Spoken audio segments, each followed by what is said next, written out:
Welcome to Exit Frag. I'm Zeph. I'm joined by my co-host Esports Andy and our special guest back again on the podcast, Forefather. Hello, hello. Welcome back to the channel. The Oh, Valorant it's so scene it's so misses great you to be dearly. back. I'm sure. Okay, today we are recapping the playoffs for Masters Bangkok. Guys, it was a busy week, especially for these teams and especially for us North American viewers. Let's start off with EDG. Actually, they were the second to last to be eliminated. Let's talk about Team Vitality. Did you guys expect this? Did you guys see this coming? Like Vitality just bowing out in lower round one. What are our thoughts here? I thought I did make like I think talked about how Team Vitality has like some flaws going into it. Like I think last week where we had some concerns about Team Vitality, but I didn't think it was going to be like that, like apparent. I don't know. Like I just thought it was like so quick, right when they go to playoffs, it kind of like shifted. Like Yeah, I think you and I talked about this like quite a bit, and is that yeah, they put a lot of emphasis on like Durka being like the carry on this team, and you definitely saw, especially in the G2 match, that once they were able to like shut that down, it's not that they had a lot of like things that weren't going for them, but they definitely didn't really know how to like work as a team as well whenever they didn't have the advantage or you know Durka wasn't fragging out. Uh, yeah, no, honestly, listen, I'm a certified EU hater. All right. I wish I could have said that I knew this was going to happen. I was kind of scared of Vitality coming in just because I don't know, something about EU, something about their teams. I'm an old head. I think back to teams like Guild where it's like, yeah. Trex is on Guild, but I'm like, okay, this team is fine. And then internationally they just look better. Seems like EU teams always kind of step up a little bit. They still don't make it out of groups, but like for Team Vitality, I was a little bit worried. But I did type in the Discord, like after they reverse swept Liquid, I was like, do we trust Safe as an IGL? Not because I think he's a bad player or even like he was IGLing bad domestically, but just like there's a difference between being vocal and being a leader and being like a good, like IGL when it doesn't really matter, like your team's just kind of shitting on everyone anyways. I was concerned that it was going to be like a situation where the pressure comes on and they just look worse, like overall worse. And that's kind of what happened because I caught a few of their games that they played in EMEA and they looked awesome. Like they looked great. They were like a step ahead of literally everyone in that region. And then they get to the playoffs. Well, they get to the Swiss stage and they don't look dominant, but they still win. And like you can only beat the people in front of you. So props. But then they get to playoffs and they just look once they're playing against the upper echelon. Yeah, they kind of looked lost. Like that's how I would describe it. Also, Kicks was so like important for their run domestically.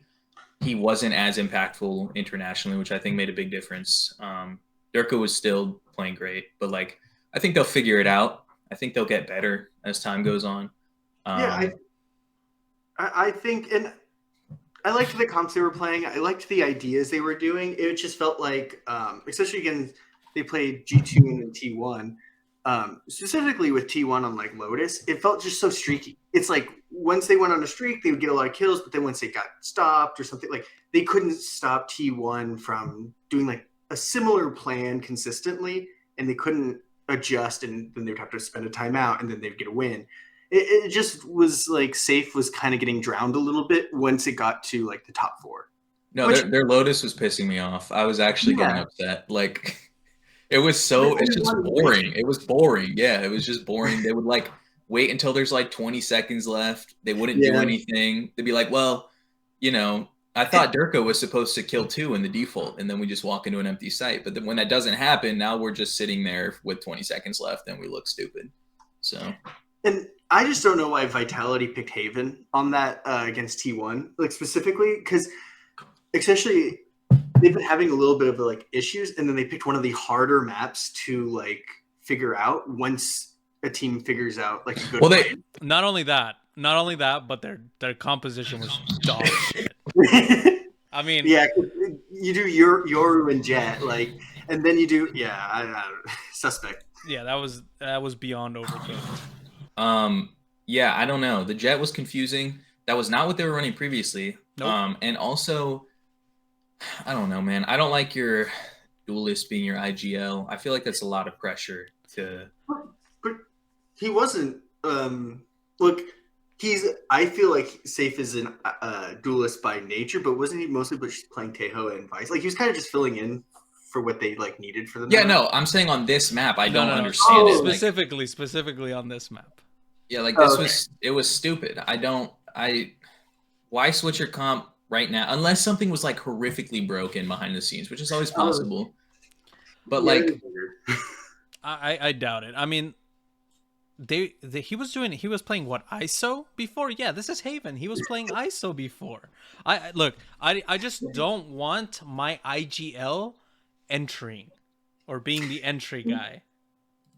Like, yeah, that doesn't, especially when you have Durka. Like, I feel like in these 2 weeks, they can make a lot of changes and look like they just need to kind of figure out their comps and roles better. Because they just need to never run this garbage again. yeah, because and also you picked it, so you prepped it. Yeah, yeah, I don't understand the comp switch because I mean, in theory, like the supportive like Yoru, supports the Jet as they entry. Like that's some classic like 2023 Evil Geniuses Pearl stuff where you just have like Ethan throwing flashes and Jaw dashes into a smoke and there's a flash and he comes out of the smoke at the same time that the Yoru TP's onto site, which is like not terrible because they were doing a lot of that on like C long. Well, not in this game specifically, but before. In this game, it was actually a problem. They were not going C long. The few rounds that they did win here, they mustered 4. But like it was literally just like a classic like Yoru TP flash play, and that worked. So I don't know, maybe it was a little bit overcooked. It's kind of the thing that I was worried about is like pressure's on, things start to crumble a little bit. I don't necessarily think it's like an expectations thing. I think a lot of people put a bit too much stock into like players getting mentally boomed. I don't think that happens to pros that often. But it did feel like something was wrong here, and I'm not sure what it was. Because it's kind of interesting because they got half of the attack rounds. They like started with the first kill. They like won the duel first, but and especially with like a team of this caliber, you'd think that they would be able to then, once they had the 5v4 advantage, kind of snowball that in. And they like, I think they didn't even, all the rounds they won weren't even ones that they got the first kill on. So like a lot of the times when they had the 5v4 lead, they were just losing. And you could say like T1 is like good, and you could say a lot of things about Izu, but something we'll talk about in a second. But like there feels like they just weren't holding sites as well, like giving up 4 different retakes. So they just weren't holding sites well. Yeah. This is a pace thing for sure. Like they just weren't. They looked so good domestically. They were so fast to do everything. That was just not the case here. Like they felt like a step behind everyone as opposed to a step ahead of everyone. Yeah. Agreed. Okay, let's move on to EDG. Guys, they're the 3rd place in this tournament. And I would just like to say that Exit Frag got it 100% right. 100% right that EDG would be 3rd. There you go. Yeah. Who'd you have above them? Who won the tournament in you guys' Preds? I'm curious. I don't even remember. I just remember I EDG think either being Vitality 3rd. or G2. It was T1, right? No, it was T1. Sure. Yeah, I think we had Vitality and then G2 number 1. And then did we have T1 last? I think we had T1 last. We were horrifically off. I think, but everyone was horrifically Everyone got off. it wrong. Yeah, this is just one of those things. Yeah. So, yeah, EDG, I think the showing's not as bad as everyone, is making it out to be. Like, EDG is not suddenly going to stop being a powerhouse. Like, come on, guys. Like, we have to remember that just in the Swiss stage a week before, they were humiliating G2. So, like, and 3rd place isn't even a bad thing. Like, it's... They beat T1. Yeah. They won their first time they played each other. So, like... and they like were destroyed. Like they started off against T1 up 10-0. Yeah. And because like Chi Chu's the GOAT and like is actually insane. Like King's insane, but like Chi Chu was like next level this tournament. Like I'm so excited to see if he can continue that the rest of this season, because then he could be like one of the best. Like he's right now one of the best smokes players, like easily. The only concern I have, and this may be unfounded, unbased, is that I'm nervous that Chichu will likely ask for a raise at the end of his contract and ask for more money, which, you know, in esports typically means you're going to a different roster now. Whole team is fucking falling apart. Yeah. I would be concerned if this was anyone but Edward. Edward's got deep pockets, man. Edward's he's loaded, bro. They're building like a gaming city for Edward gaming employees. Really? I think yes, like a $1 billion something Edward gaming city with like an esports facility. I am not joking. Let me find the link real quick. Okay. If if Edward Gaming decides not to pay Chichu, something esports might just. We're past the esports winter. That's a nuclear winter. If not even Edward Gaming will fess up a salary for this guy. You know, something's going horrifically wrong. Yeah, he's just been looking so good. He had what? Like, how many clutches did he have this too tournament? many to count. I stopped counting. He had like a 1v4 on Pearl. It was like super nice. Okay, Chichu had 10 2Ks and 5 3Ks against T1. Man, and like the thing is, like, and so like they ended up doing really good against T1, and but then they ended up facing up against G2, and this is where like while Chichu was still doing like good, like he was doing well, I think they really struggled with like because literally King went -8 against.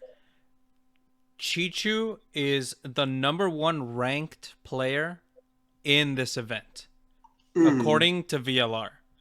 313 ACS. The only other person that beats him in ACS, actually, there's a couple, but he has a 1.2 KD. Is it 1.2, 1.7? Oh no, it says KD is 1.27, and then headshot percentage 28. So pretty good, I would say. Yeah, it's all right. I mean, you'd have to look at my tracker to see maybe something comparable. Yeah, no, they should be able to pay everyone. From what I understand, they're opening the Shanghai International NCC and Esports Center, which has 2 17-story buildings. It's 140,000 square meters, a 4-story commercial mall. Yeah, no, I think they'll be fine, and that's funded by Edward. It's like a $1.4 billion project. That's so wild. They can shell out a little money for this guy. Hey, I think. You know what, guys? I think it's time to learn Chinese. We're all moving to China very soon. Yeah, all of us. We should upload our content on Bilibili. That's no, honestly. In terms of like actual like about their gameplay, I would not be worried about this team. It was just I don't know. Okay, here's what I'll say. It was just T1's time. Like no, it legitimately it was. Yeah. If you look at the grand final statistics for T1, they look terrible. They look terrible. If you just looked at their stats, they look terrible. Yeah, if you're a box score berry, nobody's positive. Nobody's positive. But they won. So it's like power of friendship. Did you see the hug at the end? It's power of friendship. No, I would just it's a rough go. It's a rough couple games for the playoffs to go against G2 after a rematch. You know they're gonna be, 16 hours of VOD review, cold showers, electrolytes. They're not losing that match. Like that's G2. Yeah. And also, like, if King's not, if King goes -8, he's gonna lose. Like, you have to have him on. And I feel like, first off, they just had a bad game. Like, the thing is, we all have to remember when people are like, oh, they're washed. It's like they could have just woken up and had a bad game. Like, they just weren't hitting their shots. Like, there were a couple times, and the same thing happened to G2 up in the grand finals in like the last overtime or something like that. They were just missing a couple big shots. But same thing happened to EDG sometimes. Like, and we saw that they were world champions. They finished number 1, and now they finished 3rd. Like, everyone could chill. These were like the best of the best right now. Yeah, I mean, they were expected a top 3 finish, and they got a top 3 finish. It's just no one thought T1 was gonna I think people are just like, oh well, they lost to T1. If they had lost to maybe like Vitality, people probably wouldn't care. But because it's T1 and it's kind of just a random team to pop off this tournament, people are a little bit overreacting. But man, my God, if you're a box score VLR watcher, if you just look at the lower final page, holy shit. I mean, the individuals just blew them out of the water. Like, it was T1's time. Everyone was playing lights out. And also they benched Carpe, which is a guaranteed way to get first instead of second. So it's like, there you go. I mean, it was literally stars aligning. They went on a run. It's unfortunate to be on the other end of it. That's how it is. They'll be back for sure. Yeah, well, EDG was the other way, like just 5 months ago, where everyone was like, "Whoa, they went on this crazy run," and then everyone called them any team that people don't expect to win, people will call it like, "Oh, luck, like luck." Our champs run was random. It was very random though. That was not my expectation. Once Simon was picking it up, like that's the whole thing, and I think we kind of saw that. Is the same with like kicks. It's always like your weakest link. If they have a good game, can really change the trajectory of like a match when you're playing in the top, like against the top teams. Yeah. And that's kind of what happened. Like Simon was playing a little bit weaker. Nobody was playing a little bit weaker on the Tejo. And it kind of just they struggled like once it got to the top 3. Yeah. Yeah, it happened. Something me and Andy talked about during last week is the fact that it's very difficult for a team to be able to beat like another high caliber team like in consecutive wins. And that's kind of what we saw like on the G2 EDG match. Like G2 just had like a complete read of what Edward Gaming was doing. Oh yeah, the rematch stats are crazy in Valorant. It's very hard to win a rematch. Those were both rematches and they lost. And they won the last one. Yeah. But it's just tough, especially when you're walking in with the advantage.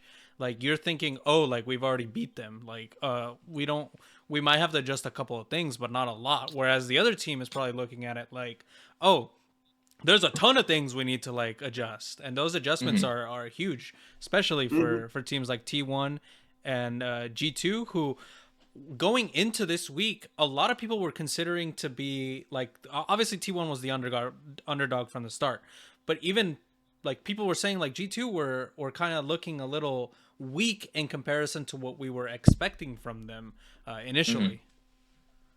Yeah, they definitely like righted the course into playoffs. You could tell they looked way better. I mean, the first map against Vitality did go to overtime, but less was it was those pistol rounds that were like, G2 needs to fix their pistols. They don't look great on pistol rounds. That's fine. That's one of those things that like separates the great teams from the champs winning teams, because obviously it's first to 13. You know, pistol rounds are like, that's 2 free rounds hypothetically to boost yourself. But I did feel like on Lotus they comfortably outplayed Team Vitality to the point where I wasn't really worried about. And you know, I'm a G2 fan, so I should be stressed watching the game, and like every round Vitality gets is like a nightmare. I didn't feel like that. I felt pretty comfortable, like they were better. So, yeah, they definitely turned it around for playoffs. So those grand finals we'll talk about it, I'm sure, but yeah. Yeah. All right. Any closing thoughts on the 2 teams that were eliminated before grand finals?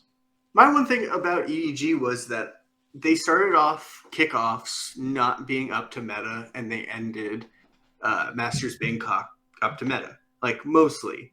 They had some like funky things that they were doing, but like that's the thing that I really like about Edward Gaming is and this is something we'll see for the rest of the season, they'll always adapt. Yeah. And they always can play different styles. This is one thing. King's Yoru is funky, but he'll figure it out. EDG will figure it out. I have a lot of faith. If I were to bet on another team making like a top 4 finish again, I'd probably bank on EDG making another top 4 finish. Yeah. I would go a step further. I would say I would imagine that both EDG and Vitality will be no lower than 5th, 6th for the rest of the year. Like, I just don't see it. I feel like I could. Yeah. I don't think. I mean, Vitality, the talent's there. It's just put the pieces together, kind of thing. Iron out all the kinks. It's going to be hard though, considering they're in like the Farmers League that is VCT EMEA. The good practice will be hard to come by. Which, while I have the chance, I would like to say, Team Liquid, get shit on. Don't care. I don't care about Sentinels, so I'll give you that win. Nats, you're very good. The rest of Team Liquid, have fun finishing 3rd in EMEA for the rest of the year, guys. You are not making another international. Have fun with that. Oh, okay. Wow. I'm not a Liquid believer. I have to believe my own eyes. I don't care if they beat like BBL. Do we care? Does anyone care? Like, I was hopeful for BBL just because like Yampi's moved to IGL, but they got cool young shooters. I'm being facetious mostly. I do think Liquid will be back too. But Kiko is insane, I agree. Team Liquid has hurt like people one too many times to believe in them. Yeah, no, listen, when they got Nats, I was hyped. I was like, hell yeah, like good player on a like stable org finally. Man, it just had to be Liquid. It had to be Liquid. Yeah. Just embarrassing last year. So they are playing good. They're playing good-ish. I'd like to say that. No, they had some good games. They had some good games. That's some good. I can't hate too much. Yeah. Okay. And I would love to. All right, and that was our analysis of the best of the rest of the teams. Join us tomorrow when we talk about the new agent, Waylay. See you then.